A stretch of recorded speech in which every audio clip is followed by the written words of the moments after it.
is ask you to go hit the follow button. I never think about this. I'm always just on here every Saturday morning. I never really think about how many followers or how many comments or how many shares. But today, before we get started, I want to ask you a favor. Go up, if you're watching it live, you're going to see the live, comment live, and tell me where you're coming in from. Now, if you're watching the replay and you catch this later after the live broadcast is over, please comment replay and tell me where you're watching from. So anyhow, today I'm super excited about the message. I got up this morning, literally got up at like 5, and I've made this new habit of not even looking at my phone. Don't look at my phone. Don't look at my messages. Don't check my emails. I know some of you are like, I can't even imagine. And sometimes I'm like, wow, I hope my kids didn't need me or something. But what you have to do is really take time for yourself, to feed your mind before you feed your body, because your mind is the most important thing. It's more powerful than anything. And everything you think and everything you believe and everything you fear and everything that you don't want that is in here, you get more of that. And so I have just learned, you have to keep repeating the lesson until you learn the lesson. And I have learned, and it's so very important. So I hope that you guys will try that. I know it's hard. A lot of people are really connected to the news and the TV. And I saw something this morning that Susie Orman had posted. And I had the honor of speaking with Susie Orman at the Direct Selling Association. To look up here at my plaque. I think it was 2011 and 12. And, she is just an expert on finances. So a lot of people follow her for finance advice. There are other people who are really smart when it comes to marital advice. There are some people that if you were looking for spiritual advice, you would go follow them and tune into their podcast for spiritual advice. But the reality is, you guys, there are a lot of people that are in the spotlight, on the news, in your news feed. The algorithm has caught their message. And every single day you're getting programmed by whoever is the most popular instead of necessarily who is right. And I think for some of us, we don't have enough discernment to really stop and think. We just get caught up in the whole day. And so you wake up, and before you even have time to feed your mind, or to really get centered and in alignment with who you are, we get bombarded by everything that's happening around us. And you guys, it's a ripple effect. So you're either trusting everything else and material things and all of the notoriety and the likes and the follows and the podcasts and the most popular vote, or you're following what's really in your heart in alignment with you. And I just don't get caught up in it. So I saw this morning when I did pick up my phone, I saw something that Susie Orman said, and I thought it was so good, because she said, just breathe and know everything that's happening right now in the financial world is actually just temporary. It's always ebb and flow. It comes and goes. And it's crazy because I don't put all my money in stocks and bonds. And so it's never really bothered me what the stock market is doing. I always try to put it where I know that I can control it and grow it, right? So some people are thinking long-term, down the road, one of these days, I'm going to retire. If I save, all of this is going to grow and it's going to become. But for me, I just haven't conformed to be like everyone else. I always think, what can I do today to double it and triple it? And what can I invest it in that I know is only going to go up? So I never get too concerned about all of the things, because living in a oil community, 3 times since Dave and I have been married, oil has went to the top and everyone got wildly wealthy around us. And it's also completely bottomed out. And I've seen a ton of people with old money go bankrupt. And so who are you betting on? And here's what I want to tell you. If you wake up in the morning and you're really centered with your creator and you're dreaming and believing, even if you don't believe the same way that I do, my favorite verse, I think it's Philippians 4:13. I can do all things through Christ who strengthens me. If you really believe that, Faith without risk is a complete contradiction. So if you're doubting yourself and you're like, I just don't know if this is going to work out for me, are you doubting yourself or are you doubting God? Because you're never going to walk into a room and ever not feel confident and worthy and know that you're walking in there like you own it if you're walking in with the right person. And who you attach yourself, think of the Humpty Dumpty nursery rhyme, like Humpty Dumpty sat on a wall and Humpty Dumpty had a great fall, and all the king's horses and all the king's men could never put Humpty back together again. When you think about that, it's because those people are of the world, right? It's all of the people around you keeping up with the Joneses and wanting to fit in here and wanting to be on such and such podcast and wanting to be endorsed by whatever company and wanting your 40 years watch that you got for being with a company or that plaque on your wall. All of that is just validation from an achievement, and it's your self-confidence. But your self-worth is knowing that you actually deserve to be the best, to have the best. You can do the best. You can acquire the best. You can eat at the best restaurant. You deserve that. And there's no shame and there's no guilt in you having success. But until you know and you walk in the room and you know, I am somebody, I am worth it. God has this anointing on me. Like I am a child of the Most High God, and I'm from a championship bloodline, not the wrong side of the tracks, not the family that failed or had the drug ring or had divorce or had bankruptcy or whatever. Like we've had so much in our family. But at the end of the day, you can break the mold and know that you are a child of the Most High God, and the real Father that matters is the creator of the whole universe, right? And so I love my dad. Don't get me wrong. I absolutely love my dad, but I work with a lot of people that hate their dad.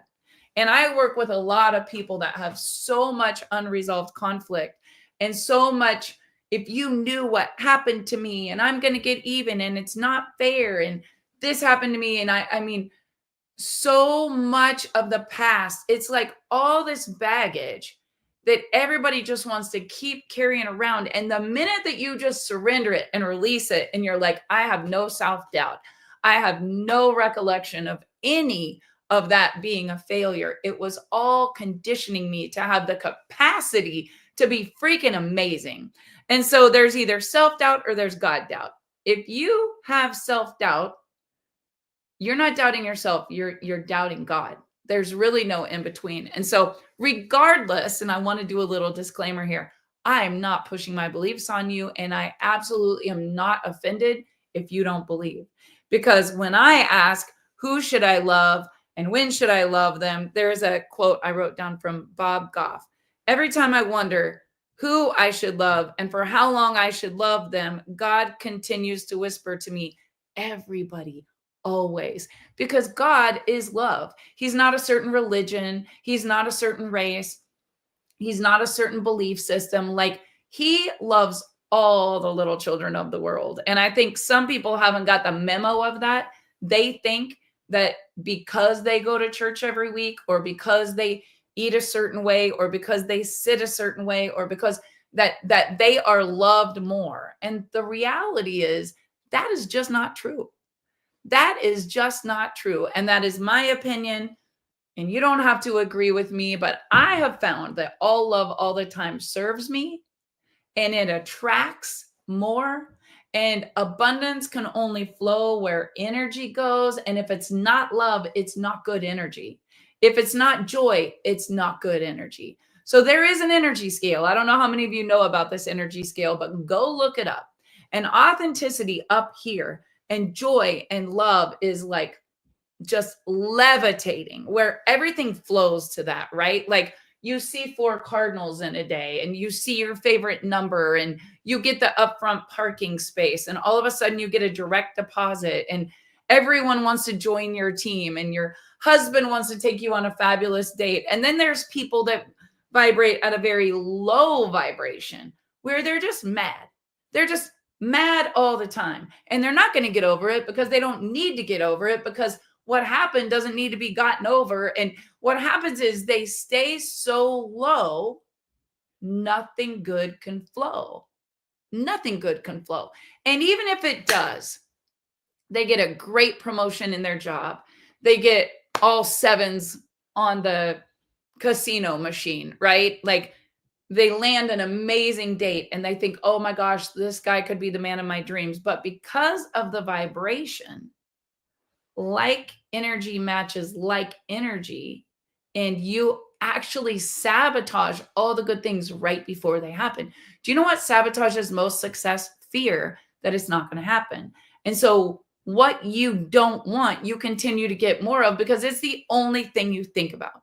And so I want to help you today to really step into faith and believing that all good things are going to happen to you. Now, I did write something down this morning because in my little 2-hour devotional, I was like, oh my God, that's so good. So what I personally know with certainty is there's nothing you can do, no mistake you can make, no flaw, no fall, no failure, no matter what you've done that has crumbled, that ever disqualifies you from God's love. So it doesn't matter. Some people are like, that guy should die. He molested children. That's not what God says. God says, let me cleanse you from all your sins and make you whole again. And let me love you and forgive you and help promote you to use your story to serve and impact other people. I know for some of you, that strikes a really bad chord, but you are not your past. You are not your height. You are not your age, your race, your ethnicity, your sexual preferences, your gender identity, or your family structure. I believe God loves you no matter how varying your current beliefs are to your past beliefs, no matter what your current or past mistake, no matter what choices you've ever made, no matter where you come from or what labels you put on yourself. Yep, I'm talking to you. Or what labels other people put on you. No matter where you fall in all spectrums of humanity, nothing disqualifies you from his love. Now, there's a lot of different religions, and I run a very large company with a lot of countries involved, and I do not ever care or ask them, what are your religious beliefs? Because I love them, all people, all the time. But we all have our own beliefs. We all do. And we got those beliefs because of how we grew up, and it was stacked beliefs. So this week, I was on a call with this lady who is a spiritual energy healer and much different beliefs than maybe what I grew up with. And maybe things that would have even scared me how I grew up. Like, oh my gosh, like, don't do that, right? But we connected on so many levels because one of the things that she said that was so profound reminded me of when I was delivering our first child. And we come from a family with a lot of different beliefs. But one thing I didn't ever do was doubt God. Now, some of you have read my book. Drop in the comments if you've read my book. If you haven't, I'm going to grab the photo. So in the book, which this book ends in 2001, so time for a new book. This is an old book. But in the book, I put some pictures. And there was a time in my life, I want to show you guys the little trailer house that I started in. That's the little trailer house. There is my husband on the back of a bull. Yes, there he is on the back of a bull. There is the trailer house. This top picture over here is the little cabin we lived in Cody, Wyoming. And this picture right here is my mother looking at me. Do you see that up close? That is my mother at age 40, 39 actually, looking at me in a hospital bed. Now, I do remember that was one of the first times I heard my mom say, I love you, that I ever remember. But I do think everyone in the room thought I could die. And it was crazy because My grandmother on my dad's side, very Catholic, a lot of rosaries, a lot of Hail Marys.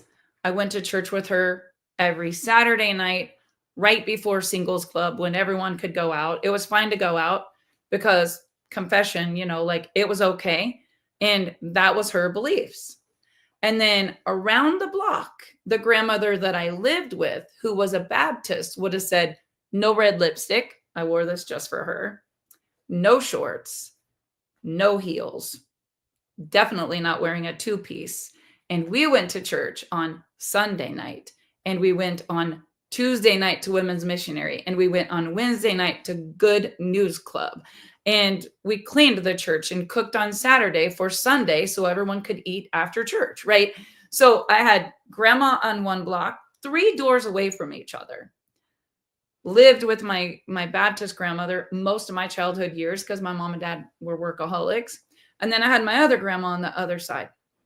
Well, my Baptist grandma died when I was 12.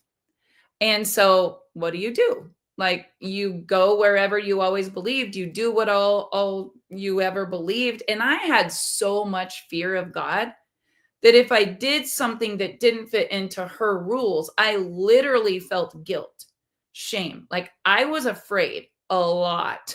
Like, if I was with someone and they stole something from the store, I would be like, let's take it back, right? Like, I just grew up with fear of God, and I knew right from wrong. But yet when she passed away, I went down such a dark path of just being a little sinner. Like, I was just a little 12-year-old sinner. I would steal, lie, drink, have sex, whatever I had to do to feel worthy, to feel loved. Yeah, when I was 12, when I was 13, I would throw the biggest party so everybody would love me. And I would clean it all up before my mom and dad got home. I would take money and go buy things for my friends. Like, I would do whatever I had to do to feel loved. And I want you guys to think about this. How many of you are judging someone for what they're doing and you're saying, that's not right? They're a bad person. Look at how they behave. Look at how they dress. Look at what they do unwed, right? Like, I was not married when I got pregnant. But that day, laying in that hospital bed, the church that Dave and I went to, all of the people from Great Bend, Kansas drove there because if you don't know, if you haven't read the book, I had toxemia help syndrome. And the girl that I walked with that was pregnant with me, my childhood friend, passed away 3 weeks before I delivered Brooklyn with toxemia help syndrome. And you will not believe this, but as I was laying there in the hospital for almost a week, just filling up with toxic fluid. I mean, if you look at that picture, it was like not good. My chin and my face were all one thing. Like, look how big I was. I just blew up. Like, I live in Kansas, and when cows die, you see them and they just get really, really big, like a balloon that's going to explode. I was just getting bigger and bigger and bigger and bigger and bigger. But when they came and they prayed and they laid hands on me, I had been there for 3 days with a catheter, not a drop of fluid leaving my body, getting more poison by the minute. 240 over 120 was my blood pressure. And if you look at the pillow, there is a blood stain from blood running out my ear. It wasn't good, guys. It wasn't good. So when people say, I just don't have the faith that you have, let me tell you what happened. This church that I was a part of came in. I didn't really know what was going on. I had spoken tongues before. It scared the hell out of me. It wasn't something I wanted to do. They all said it was a gift. My grandmother, who was of one church, and a lot of my friends who were of no church were all there. And then a lot of aunts and uncles and, tons of people. There was probably 30 people in the waiting room because I was in ICU for days. And when they came and they were there, and I believed within 20 minutes, the catheter bag filled up with urine, all the poison left my body, and my blood pressure went from 240 over 120, me laying on the one side with my arm over my head because that was the only way to keep the pressure from going stroke mode. Even when my dad called because he wanted to say something to me over the phone, they were like, we can't give her the phone. Her blood pressure just spiked. True story. So when the blood pressure went down and when Brooklyn was born and I hadn't been able to hear her cry, like I literally was saying weird things to people because I didn't know what was going on. I would answer wrong. I couldn't even hear. When I heard her cry for the first time and my blood pressure went down and all of the fluid, I mean, imagine I couldn't even drink water. I could get a wet wash rag on my lips, not even a piece of ice, because the more fluid, the more poison. I was so relieved. And my belief went from, is God really real, to like, oh my God, it's real. Like I just experienced a miracle. Now, I want to tell you guys, I don't push my beliefs on anyone else, but multiple times in my life, I have experienced miracles. I have, and I don't know why me. And then, people will be like, well, where was God when this horrible thing happened to me? Don't think horrible things haven't happened to me. They have. Horrible things have happened to me, but the anchor holds when the ship is tattered, when you say, I believe. When I don't doubt, it's not that I don't sometimes wonder about myself, but I never doubt my creator, my God. I don't know who that is for you. I'm not trying to push mine on you. Here's what I want to tell you. Don't be mad at me because I have a really high faith. I have that high faith because of beliefs stacked on beliefs, stacked on beliefs. And don't be mad at the person who doesn't believe, because the way they are is because they have had belief stacked on belief, stacked on belief that it's not real. And sometimes that's PTSD from things that happen in our life. It's fears from things that we have experienced. It's that you don't want to have egg on your face and you got your hopes up before and then look what happened. And the only thing I'm asking you to do today is to just try something new where you just say every day, good things are going to happen for me. I believe good things are going to happen for me.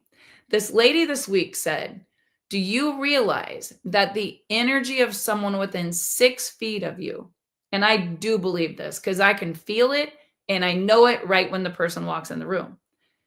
The energy of someone 6 feet within you actually transfers with you. So if you don't armor up and know, and you allow any self-doubt, you allow any weakness, you allow anything other than belief and conviction and faith, pretty soon you become like the energy of all the other people in the room. People say, well, I was just wrong place, wrong time. No, you got to be the one that stands up. Like you got to be the one that stands up for what you believe in. So my Catholic grandmother, she thought we were in a cult. She literally said, these kids are in a cult. I'm absolutely not going to that church or weddings or anything. And my feelings were hurt because I was like, dang, I love my grandma. Like I went to church with her the whole time I was growing up. But she was so threatened by my congregation that she literally had to like not be around it, right? And later we talked about this a lot. And I will tell you guys, Dave and I were on our own journey. And every single one of you are on your own journey. Nobody can convince you any way other than what you see and what you believe. So you yourself have to ask the hard questions. Why do you feel threatened by other people and other people's beliefs? The only time you're going to feel inferior is when you don't believe in yourself. Because when you know, you walk into the room, you know who your God is, you know who your creator is, you know you're destined for greatness, you know you're worthy, you know you can have and be and do anything you dream of. If you don't know that, then you don't know God, because that's his promise to you, right? So regardless of what color book it comes in or what building you go to, we all came from the exact same bloodline. We did. And it was man that created all the division. It was a business. It was a business, no different than all the Republicans and all the Democrats. And I'm not even going to talk about that either. There are lots of buildings that became businesses, churches, in my opinion, they're businesses, biggest business in the world. And the one thing that divides more people than anything else is politics and religion. So I just never try to be right. I know it's all going to shake out in the wash. I know that there are things that I can control and there's things that I can't control. And that is one of them. But I want you to know that no matter what your background is, no matter what, you might have self-doubt when really what you have in those moments is God doubt. So let's get past that, because you're never going to be intimidated once you understand the things that I'm going to share with you today. So who should I love and when should I love them? Everybody, all the time. Sometimes from a distance. Here is the reality. You see how people treat people. And what you don't recognize is how they treat other people, they will treat you. It's only a matter of time. And so I am all love. I am all forgiveness. Sometimes it drives my family crazy because they're like, why are you being nice to that person after what they just did? It's their loss if they don't want to love me. It's their loss if they don't want to be in business with me. It's their loss if they don't want to lock arms and go change the world together and be all love and vibe at a really high vibration and just experience abundance and happiness and joy and be able to give and change the world. Like, their loss. I'm never going to be offended if someone doesn't want to be in my circle. And I'm not just going to let anyone in either, because some of them will come in disguised as something that they're not. And I have been so guilty of this. Up until now, I would just trust anyone. I used to worship things that were external. I wanted the infinity in my driveway. I wanted the 42-foot deck liner boat. I wanted all the white vinyl fence wrapped around the house with the big old massive mansion columns on it. I wanted the big theater system that we got in the basement. Then I wanted the blacked out Escalade with the real expensive wheels. And then I wanted the $70,000 swimming pool. Like, I wanted all the things. I saw another quote and I thought I wrote it down. I don't watch movies much, but you guys probably know who said this quote. He said, I wish everyone could be rich and famous so they would understand that it's not all that. Do you guys know who it was? He's funny. He's a really funny actor. I'm looking for it. I wrote it down. I don't want to not give him credit for this quote, but he's funny.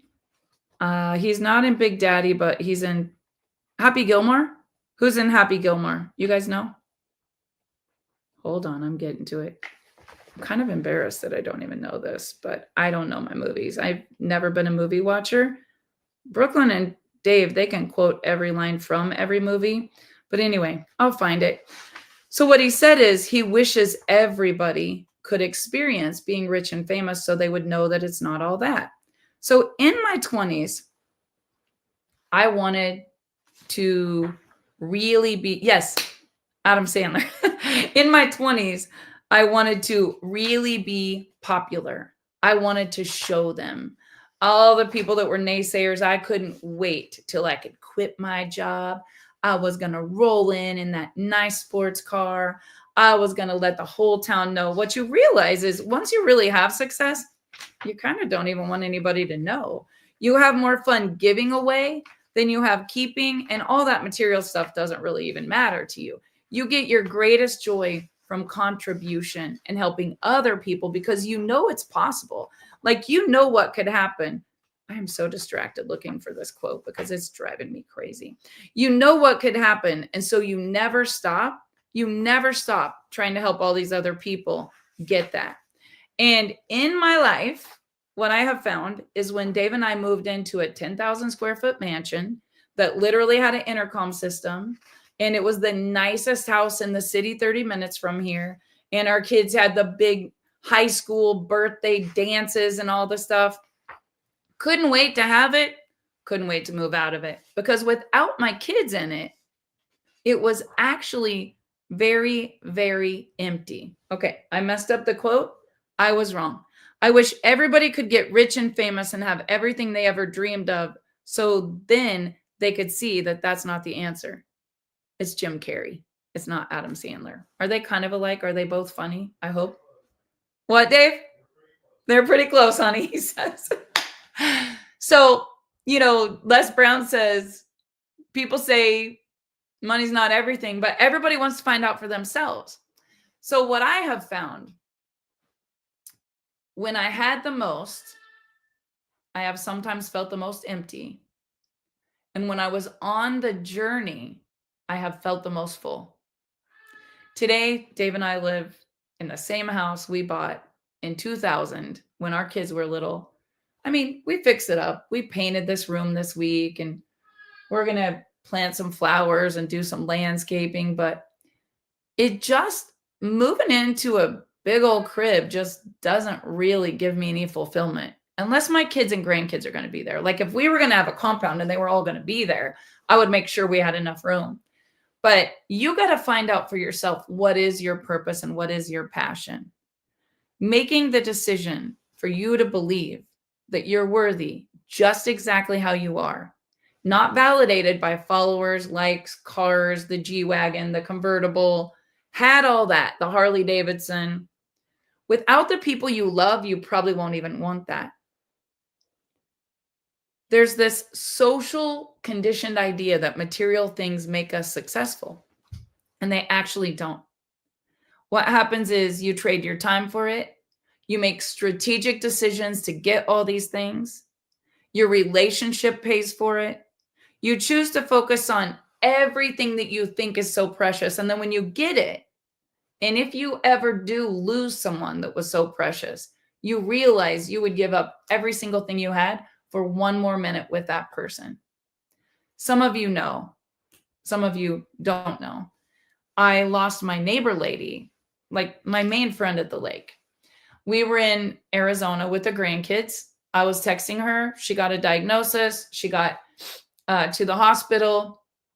Her and her husband just are a delight. Like every time we pulled in, they were just funny as heck.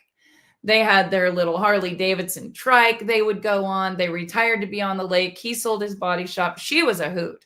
She was so funny, no filter, never knocked on my door. She would be right in the middle of my kitchen. One day I said, we have multiple houses here. You can invite all your family to come and stay. She goes, oh no, they would stay too long.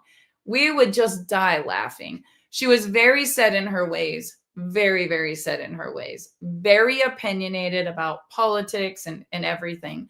Sometimes she wouldn't even take my products because she was so convinced that those products would mess up, what she used to have as far as her medical doctor said. And I just never argued with her. I loved her so much. And then one day she got sick and I was like, well, you're going to be okay. And like, I'll be back in a week. I can help you. We can get this port. I know how to drain it. Been through all this with my mother-in-law. And that week while I was visiting my grandkids, she passed away. So last week, I spent the whole week at the lake. There was no funeral. Her husband just took her ashes to her mom and dad's grave. There is no family around. Long story. Her daughter and my daughter shared a similar journey. Love her daughter. Have done everything I can there. We bonded over prayer, but it wasn't like religious-y prayer because she wasn't religious-y, right? I just loved her and we talked a lot and we cried a lot. And now that she's gone, I wish that last year on the 4th of July, when I had to do a Zoom and she invited me over for dinner. And then when I came out from the Zoom and I walked out on my porch, Dave and I made this funny video with smoke bombs and she was dying laughing. She was like, I was about to call the fire department, but then I realized you guys were just making a video, but I missed supper. I missed supper. And you know what? I'm never going to get that opportunity to go eat barbecue with her on 4th of July ever again. And the thing about it is, it makes me think. Now, you can't always have balance in your life. I have not had balance for a year. I have worked fearlessly, endlessly, tirelessly, sacrificingly to help everybody in the world, even people who turned on me, betrayed me, lied about me, left me, stole from me. That's people. I don't care what company you're in. I don't care what church you're in. And I don't care what neighborhood you're in. There's good and there's bad people. I just kept loving them all. Like, I don't really care what y'all do. Probably watching my lives right now. I love you. I hope you all have wild success. I don't care if you love me or not. I'm a child of the Most High God. I got my own blessings coming with or without you. I know that I know that I know that I know that I know. But this lady really blessed my life. And I want to be there for her husband. So last week, let me tell you where my greatest joy came from. I took him food every night. I literally felt like I couldn't cook enough food. Dave was a lucky man because I was cooking for Paul every night of the week. And one day Brooklyn said, Mom, is Dad jealous of that old man across the street? And I said, why would Dad be jealous of that old man across the street? It just, I have so much joy from contribution, and I've called him every day, and there's nothing in it for me except I love him. I love this little man across the street. I love people. I want to help people. I want to nurture people. I want to inspire people. I want to give to people. I get more joy out of delivering leftovers than I get out of a $100,000 check. I just get more joy out of contribution. So here's what I've learned about people. We all have needs. We all have needs, and we all get our needs met. There was a time in my life when my need was significance. I needed to be right. I needed to be popular. I needed to be fancy. I needed to have material things. I needed people to follow me. I needed to be recognized. There are people that significance is their need. They need the master's degree. They need the straight A's on the test. They need to be number one. They need that. That is their need that God gave them. That is not anything wrong. It is their need. That's why companies go to $1 billion in sales.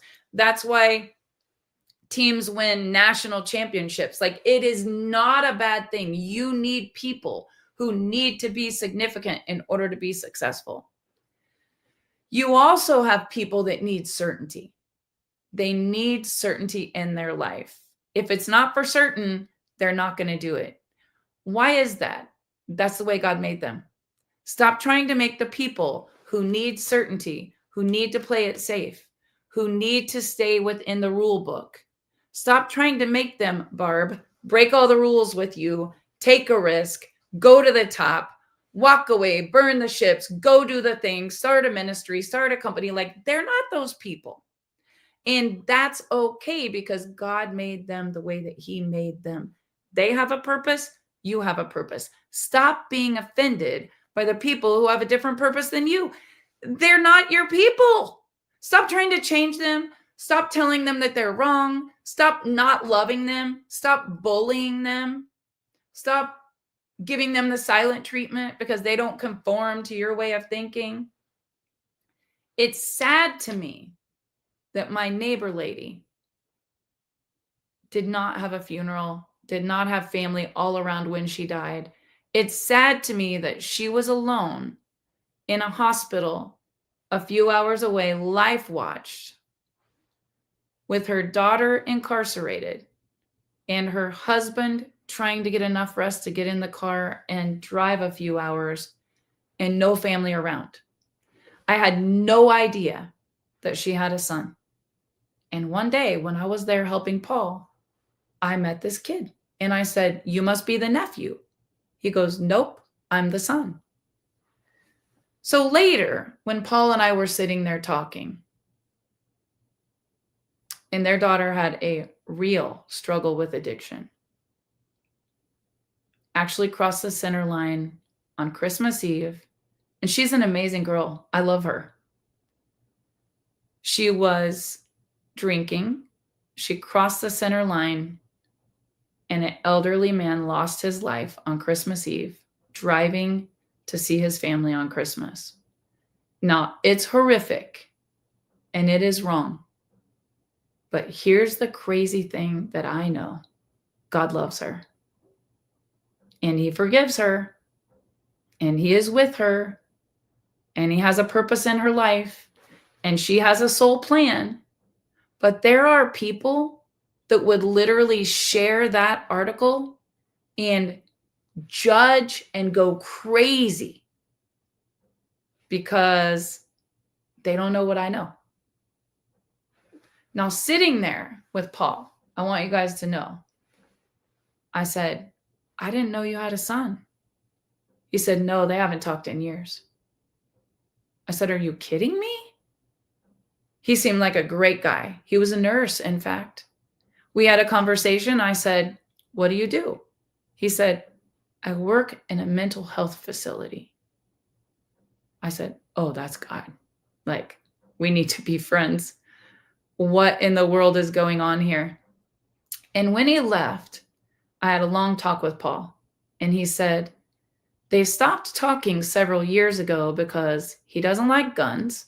Paul has 2 gun safes and 100 guns. Greatest gun collection I've ever seen in my life. And no kids, no family. He doesn't like guns.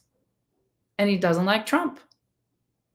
And if you went in the office that I helped this little old man do his bills in, you know Paul loves guns and Debbie loved Trump.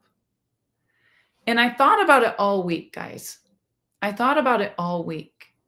Why? If we really believe in God, and God is all love, okay, I'm going to lose some followers right now. I know I am, and it's okay. I'm just asking you the question. If you really love the Lord, you love God, whoever your God is, and you really believe that he controls the universe, maybe you don't, but I do. The laws of the universe are real. What goes out must come back. Energy is energy. Everything is energy. God created energy. Joy, love, happiness, authenticity is really, really high. Hate, resentment, division, judgment, anger, hurt, apathy, shame, and guilt, low, low, low, low, low, low, low. Like, that's where cancer grows, and I don't want that. My amazing friend was so healthy last summer. We were in Party Cove on Labor Day or 4th of July. No, it was just Dave and I. We don't have any family there. And Debbie was just like family. But our friends, they all party and we don't really party, but they were like, come tie up with us. And we were like, okay. So we go tie up with them. Everyone around us is drinking. Everyone's having the party of their life. And me and Dave are just sitting there. In fact, I think I had my book and he had his fishing pole. We probably looked like 2 turds in a punch bowl. I don't even know, but I don't care. So her sister lived in the Party Cove where all the mansions are. And I look up and this 74-year-old woman, true story, she has her life jacket on like a diaper. And she's bobbing through all the boats and all the jet skis in Party Cove. And she's screaming, Barb, Barb. And I look at Dave and I go, is that Debbie? And he goes, it is. Full of life, life of the party, fun, so much joy. But one of the conversations that I had with Debbie, maybe like not even a month ago, she literally died on 3/16. I was there the week before my birthday. And one of the things I said to her, I've been praying for your daughter. And she said, how did you know? How did you know? And I want to ask you guys a question. If there was something that happened in your life with a child, with a spouse, a bankruptcy, you got fired, you were raped, you were done wrong, maybe you were addicted to porn, maybe you got caught shoplifting, maybe you were a drug dealer. I don't know what you did. But this week, when I was on the phone with this energy worker, she said, if you ever read the book, and she quoted the book, why? Because I told her my passion and my purpose, why we started our company after losing my mother-in-law to cancer, after everything, that our family's been through with mental health and addiction. And one of the things she said is, You know, the reason why prayer works is because when two or more are gathered with conviction and belief, all of that is going in the same direction. Like they all believe. And I was like, yes, because I've experienced those miracles before. And I know who I worship. I don't know who you worship. And I do not care. But the thing that she said is when we don't have forgiveness, when we don't have all love, which God is all love, when we hold on to, we're going to get even. They don't deserve it. We have resentment. We have anger. We have shame. We have guilt. We have secrets, which just fester that we can't talk to anyone about. That's what creates that disease. And there is so much division in the world right now that I'm watching it unfold. Like it is unlike anything I've ever seen. And that's what the enemy wants. That is 100%. Every day when the enemy wakes up, he says, oh shit, she's up. How can I destroy everything? How can I take all of her faith, all of her love? How can I make her have fear and sickness and anger and worry? How can I lower the vibration, steal all of her dreams, and make sure that she's miserable and angry? And if you don't believe that, you don't know what I know. There is good and bad in the universe. I don't care what religion you are. I know I personally believe in Jesus Christ with so much conviction, but I don't care what anyone else in my company believes. I know what I run on. I don't tell them what they have to run on. But I was raised where it's just a simple decision. Like you just say, I need you to come into my heart. I make you my Lord and Savior. And then it's finished. And like, you know that if he's on your side, who dare be against you?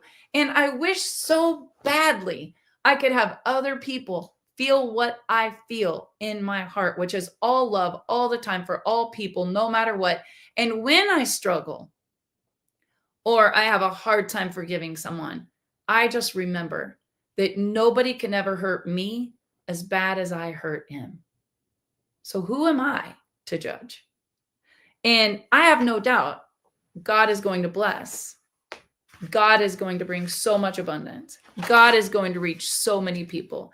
Everything I'm doing every day is all God all the time because it's all love all the time. And God is love. And I don't have to argue. I just know that is a law of the universe.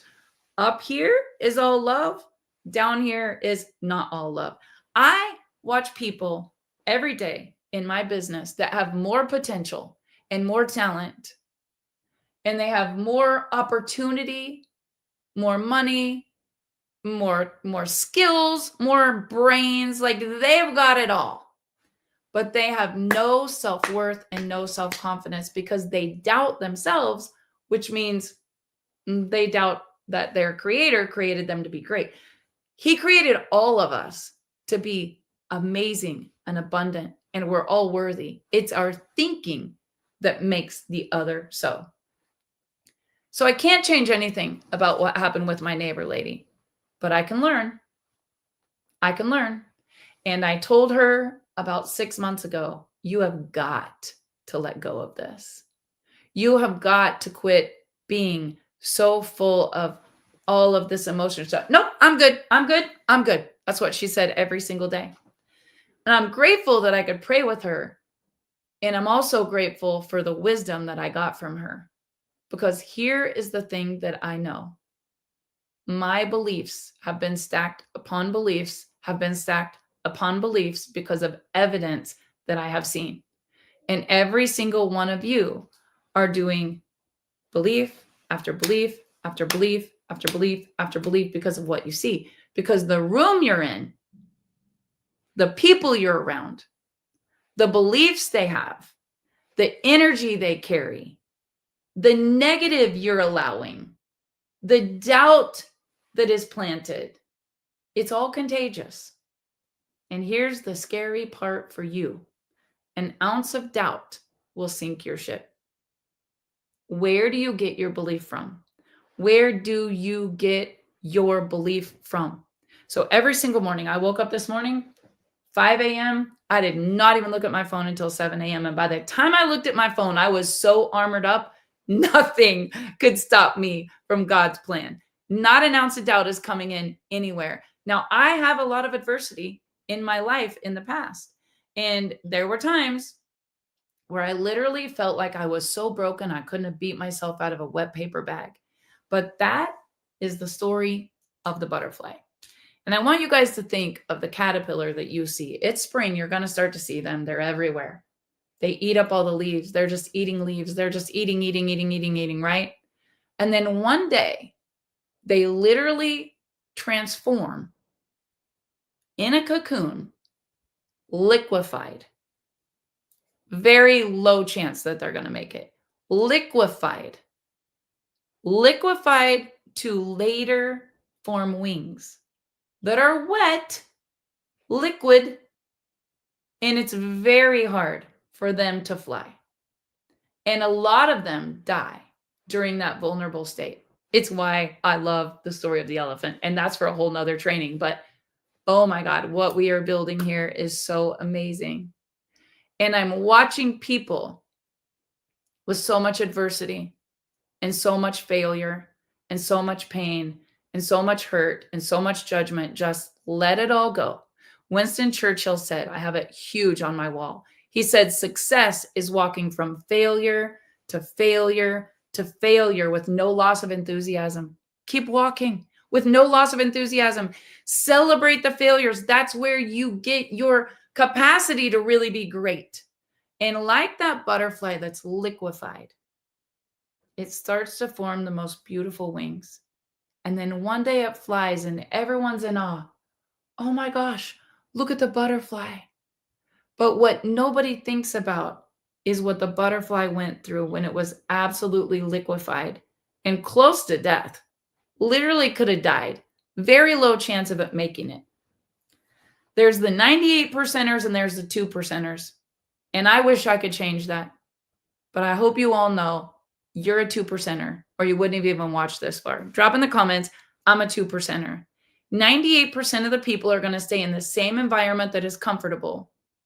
They want to be cuddled instead of coached, as my friend Kim Guillory says. They want to be cuddled where it's all cushy. They're going to get offended by something that I said. They're not going to change their ways. They're not going to go read the book. They're not going to listen to the podcast. They're going to do what they want to do, and nobody's going to tell them any different. And they can stay in the 98%. The day that you decide, I'm a 2%er, you sacrifice. I've sacrificed my ass off for a year to get to where we're at today. They're selfless. They're going to have to give up something to get what they want. They're all love. They have so much belief and conviction.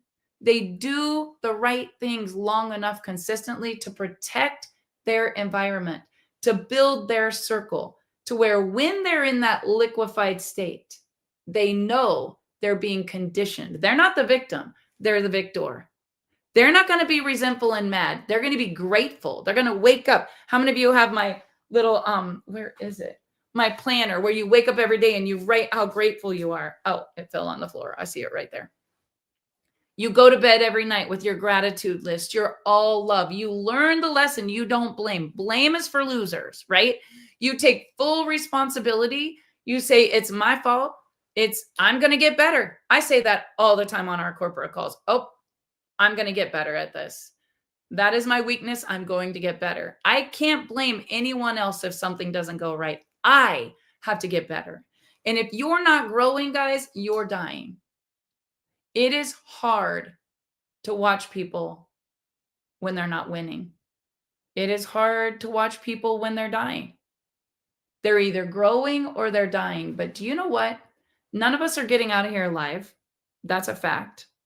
We're either going to have quality of life with joy and abundance and happiness, or we are going to die lonely with sadness, and we are going to have division and judgment, and we are not going to experience all of the things that we should experience.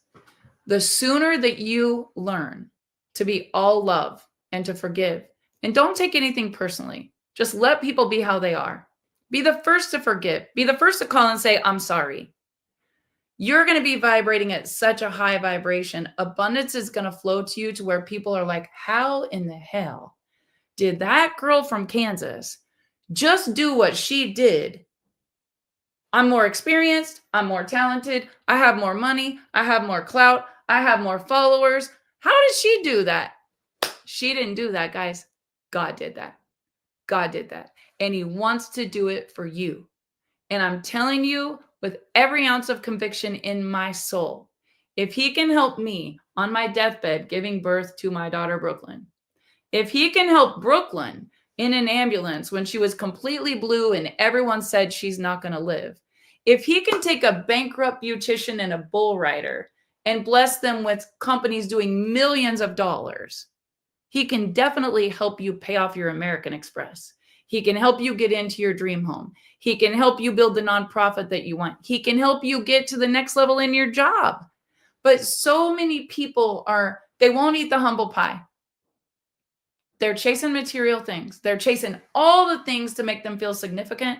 And they don't look inside to say, why not me? Why not now? With him, all things are possible.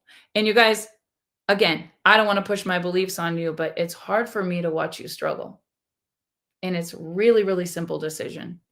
The minute that you surrender and you just know, read the book, The Soul Plan. It's on my bookshelf back here. It's not religious-y at all. In fact, as a Christian, when I read it, I was like, wait a minute, this is a little woo-woo. But there is a plan for every single one of you. Take it like a buffet. If you don't like beets, don't eat beets. If you don't like cottage cheese, don't eat cottage cheese. But don't cancel the restaurant because they have beets on the buffet. You need to be teachable, coachable, have discernment. Really stop and ask yourself, what is it that I want in my life? And ask God for help. God, I need help. I need you in my life. I surrender. I can't do it without you. And watch what happens just like that. I'm telling you guys, you can be on the struggle bus or you can be on the victory bus, but they're not the same bus.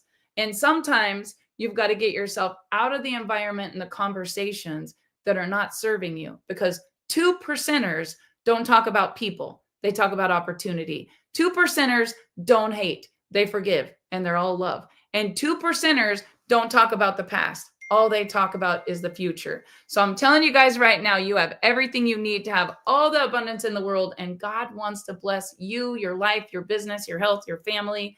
Don't stay stuck in your ways of thinking. And if there's anything I learned from my neighbor lady, just laugh. You got to laugh now. You got to laugh now because tomorrow is not promised. You got to have fun. You got to go swim across the party cove and be the one that's laughing. She was happy every day of her life. And I aspire to be happy. I aspire to make impact. And I definitely will give God the glory every single day for the rest of my life. So thank you guys for watching. Don't doubt yourself, or it means you're doubting God. Get your self-worth up. That's going to get everything else in your life up. And he's the only way I know how to do that. So have an amazing day. If you got some great value out of this, please drop in the comments what your takeaway was and share this with a friend so that we can make impact together. Have a good day, everyone.